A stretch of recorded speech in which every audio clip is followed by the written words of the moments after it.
hermanos, estamos muy felices de volver a estar aquí compartiendo con ustedes las alegrías y las esperanzas de esta doctrina de amor que nos unifica a todos en los sentimientos más nobles y con las esperanzas más profundas que la vida ofrece.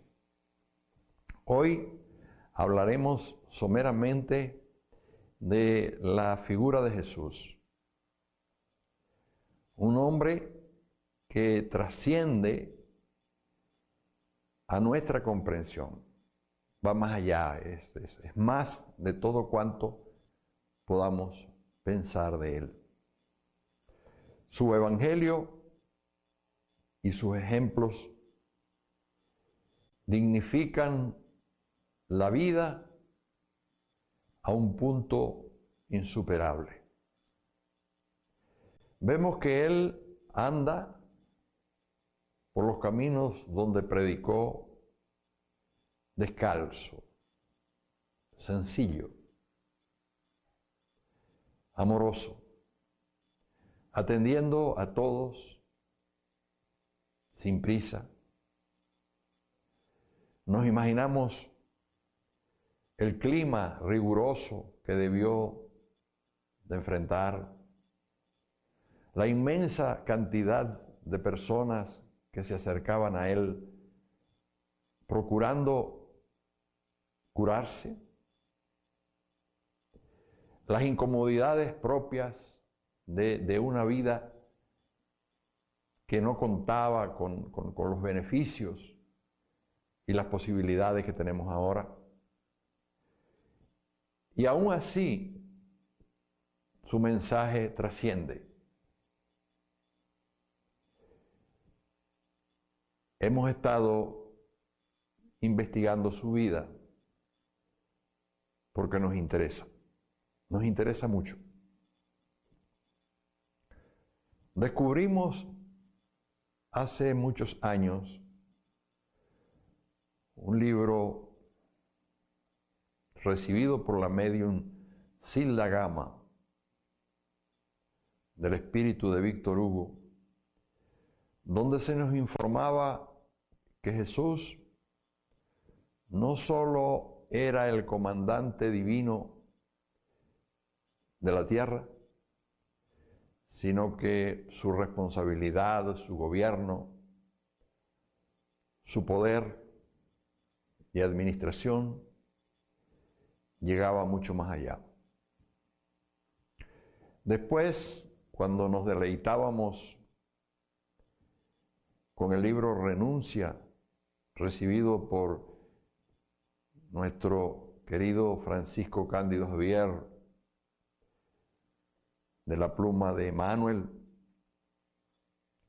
o más bien de la autoría de Manuel, vemos allí que uno de los personajes importantísimos se encuentra viviendo en un planeta que está aproximadamente a 9 años luz, 9 a 10 años luz. Y en ese lugar, la persona que comanda, que dirige ese planeta, es un delegado de Jesús.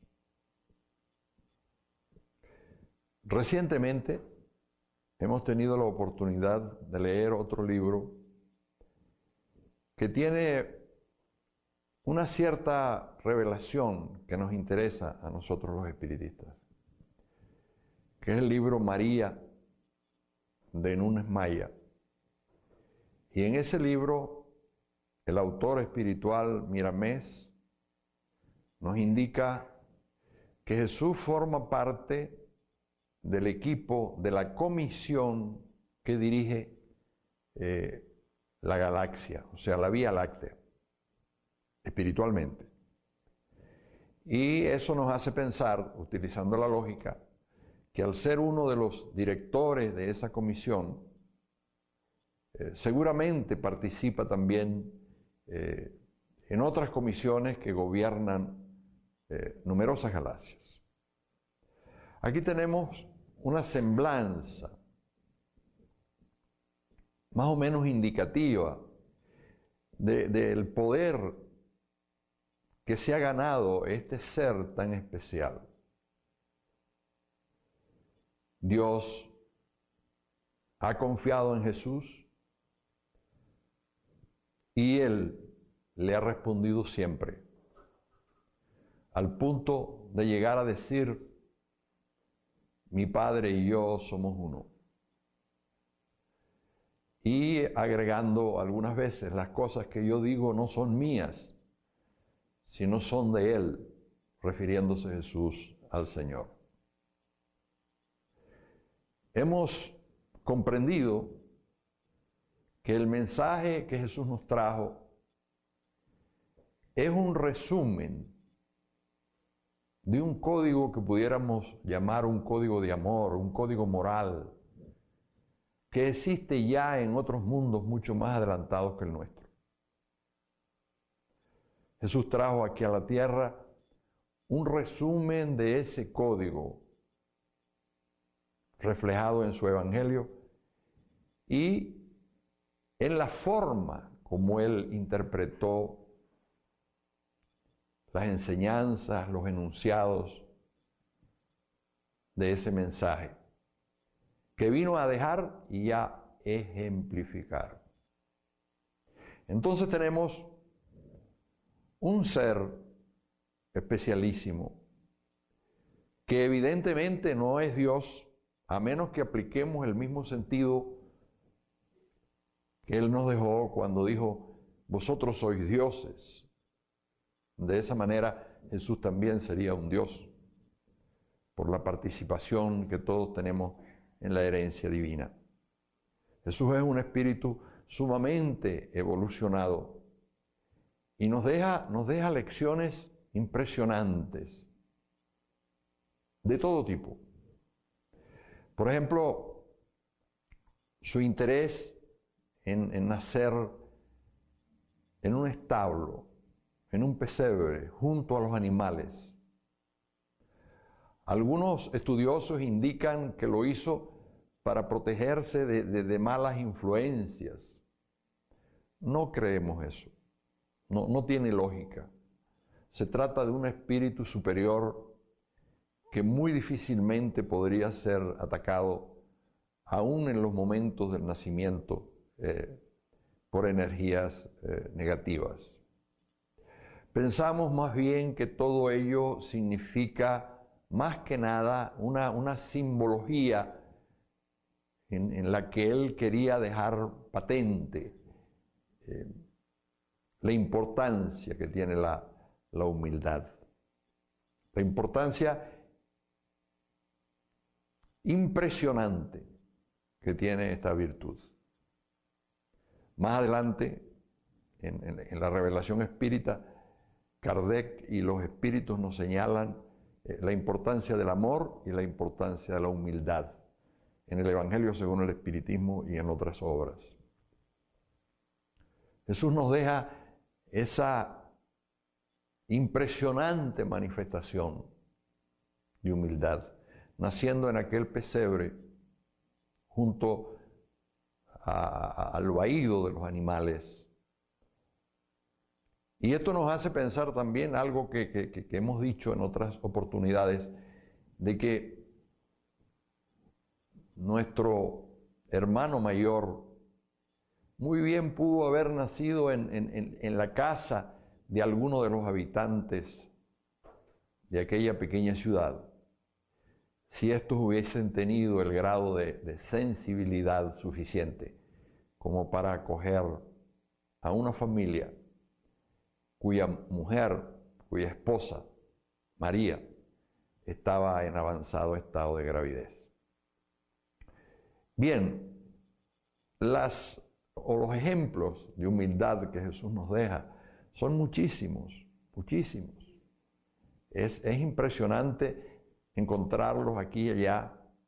Ese caminar descalzo por aquellos parajes abruptos es otro indicativo, no solo de su propósito de humildad, sino también de aprovechar mejor las energías que emanan de la tierra, manteniendo un contacto directo con su piel. Pero hay más todavía. Siempre hubo un desentendimiento por parte de algunos miembros de su colegio apostólico que querían ser los primeros, que querían estar lo más cercanos posibles a Jesús. Y él en dado momento les menciona algo que por supuesto todos conocemos, que es que las zorras tienen su guarida, las aves en el cielo tienen sus nidos, pero el Hijo del Hombre no tiene ni siquiera una piedra donde recostar su cabeza. Este versículo, queridos hermanos, da para varias lecturas. Una de ellas es ver que nuestro Jesús se encuentra prácticamente sin posesiones materiales. Nos gusta repetir que en ninguna parte de los evangelios, ni siquiera en los evangelios apócrifos que conocemos, hay alguna referencia de que el Señor llevase alguna maleta, algún bolso, algún saco con sus pertenencias. Jesús tenía lo que llevaba puesto, quizá algo más. En su equipo había algunas damas que ayudaban con la logística, con los movimientos, seguramente con alguna comida ligera que se hacía aquí y allí, utilizando los escasos recursos que había para entonces. Y nuestro hermano da pruebas de conformidad, de aceptación. No lo vemos, por supuesto, sería indigno de él protestando o quejándose o haciendo alguna cosa o teniendo algún comportamiento impropio.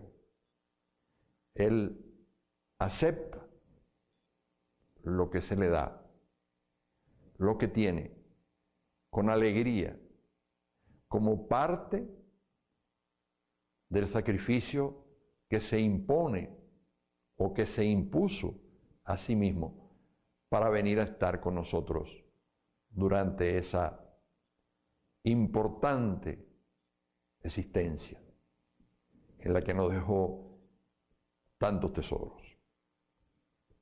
Vemos también, y hay citas abundantes en los evangelios sobre este particular, vemos también a Jesús tratando de enseñar humildad a sus discípulos, preguntándoles, ¿quién es más importante?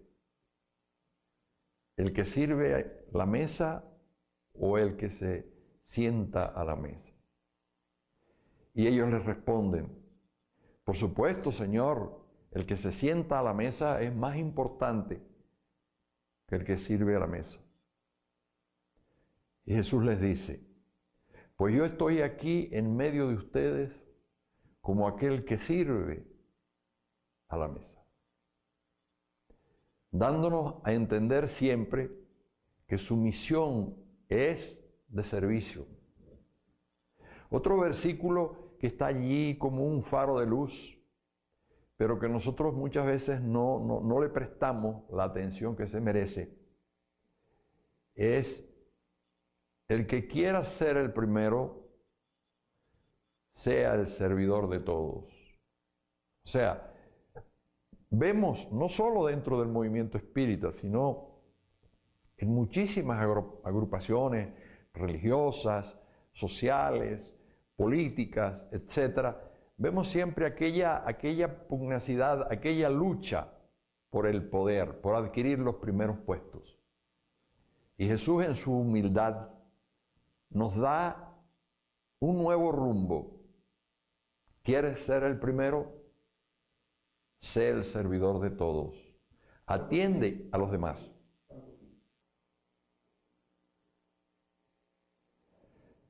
Decíamos entonces, queridos hermanos, que Jesús atribuye al servicio una altísima cualidad para alcanzar con mayor rapidez nuestra evolución espiritual.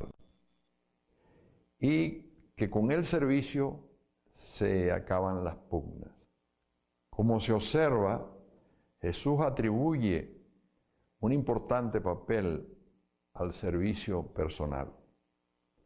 A veces observamos disputas en determinadas organizaciones para ocupar los primeros lugares. Pero en esas mismas organizaciones, cuando hay un servicio de atención al pobre, cuando hay un servicio de visita a los hospitales, cuando se lleva el consuelo a los pobres, a las viudas, a los huérfanos, no hay competencia. El servicio verdadero como manifestación del amor sincero no genera competencia.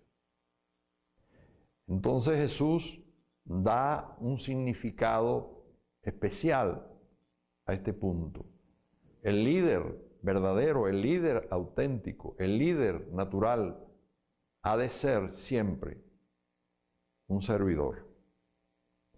La primera agrupación que se funda después de la desencarnación del Maestro Jesús fue, como se sabe, la Casa del Camino. ¿Y qué era la Casa del Camino?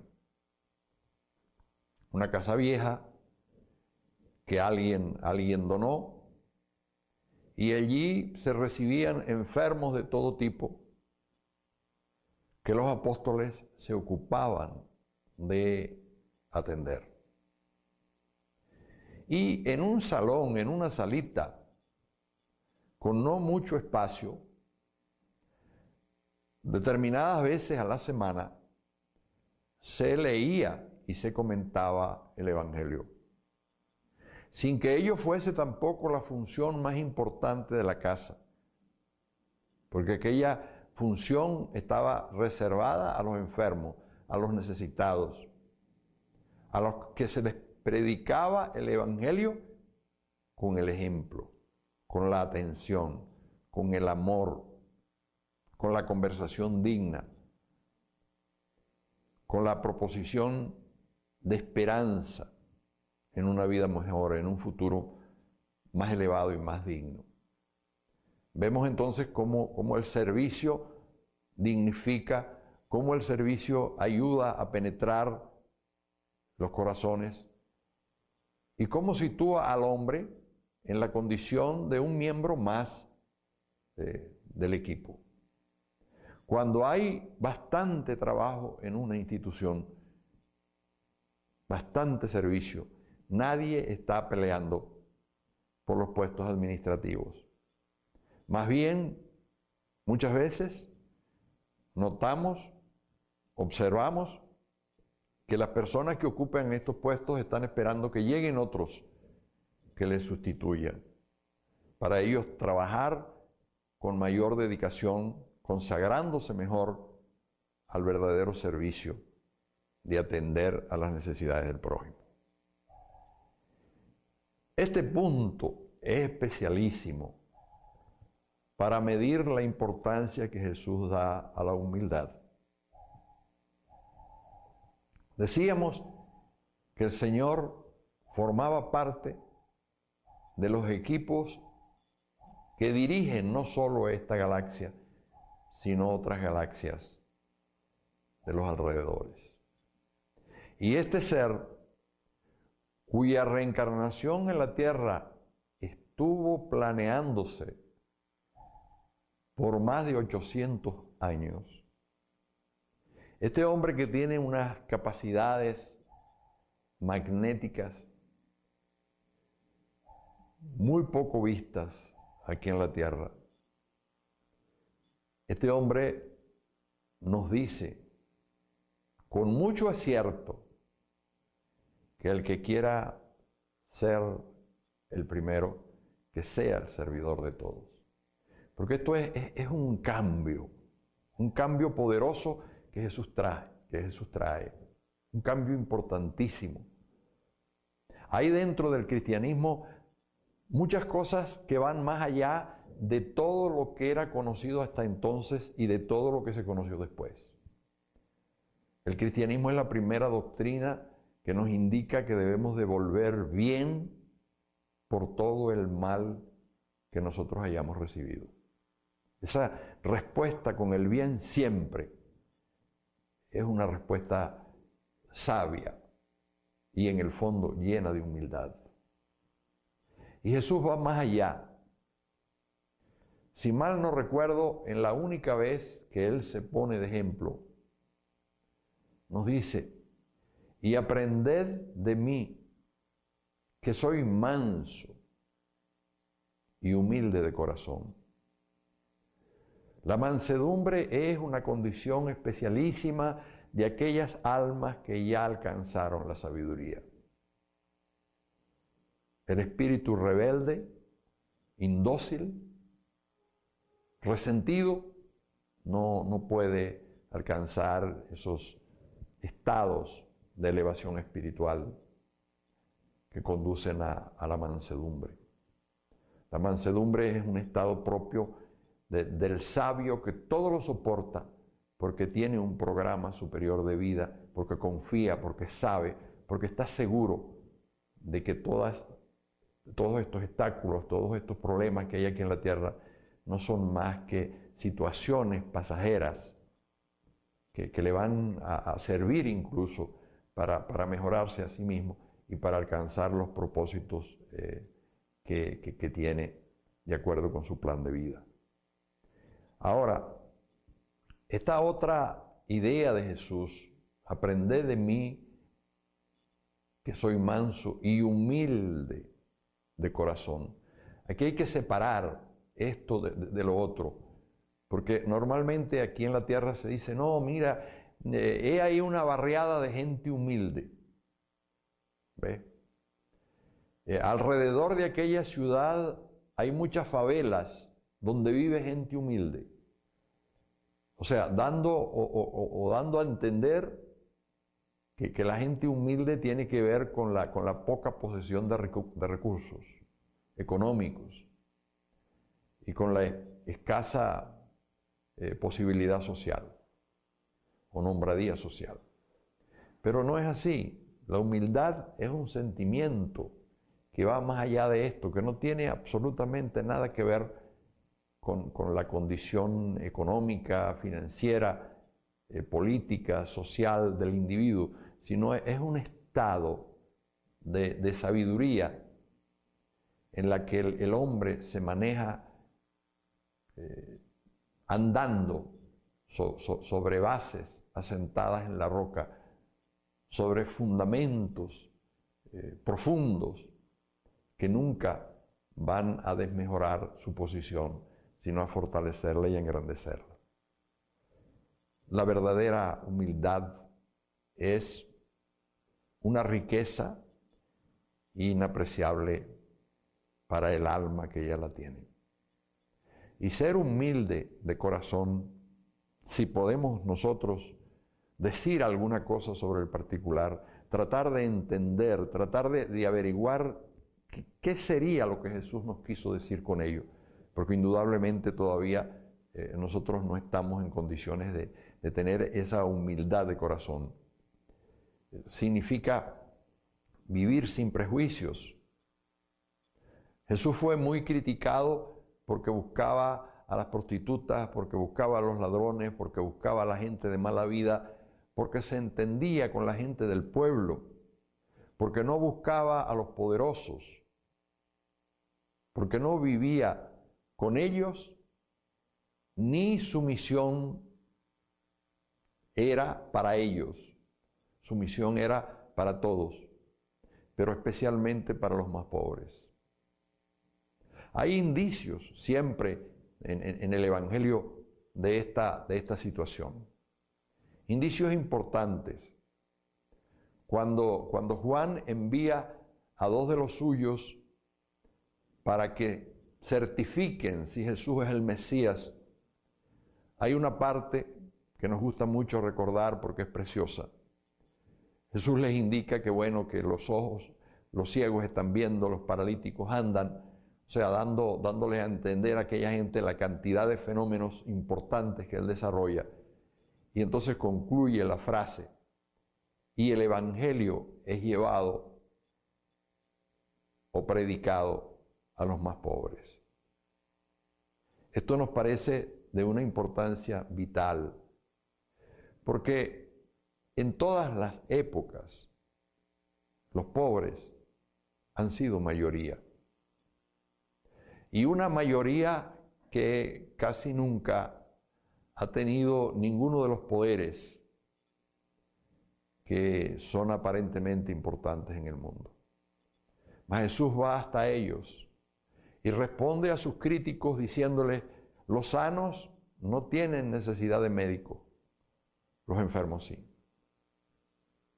Ahora habría que volverle a preguntar a Jesús: ¿dónde están estos sanos? Y si habría muchos. Porque sus discursos y sus ejemplos nos abarcan a todos.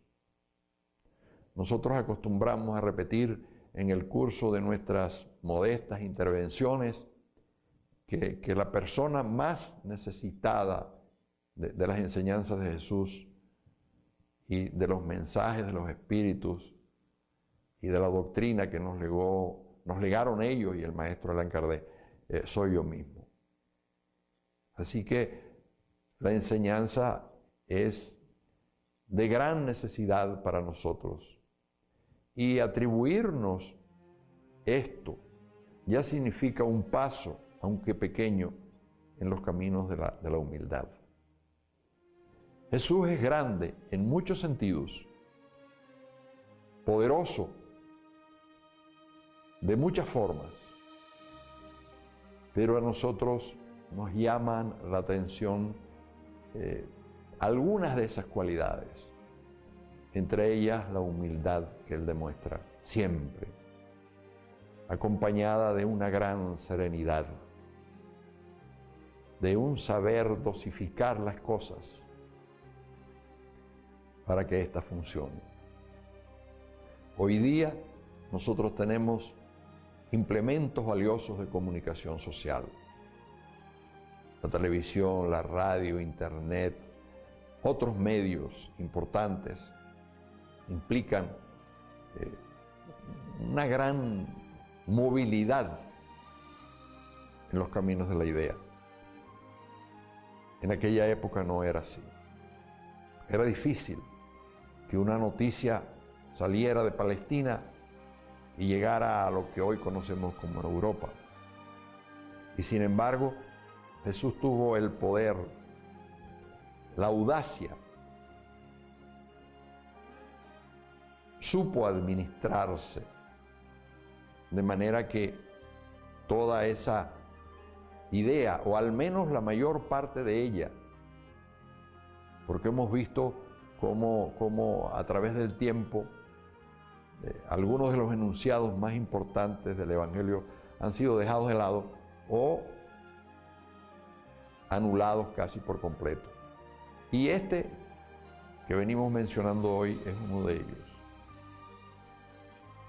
El que quiera ser el primero, que sea el servidor de todos.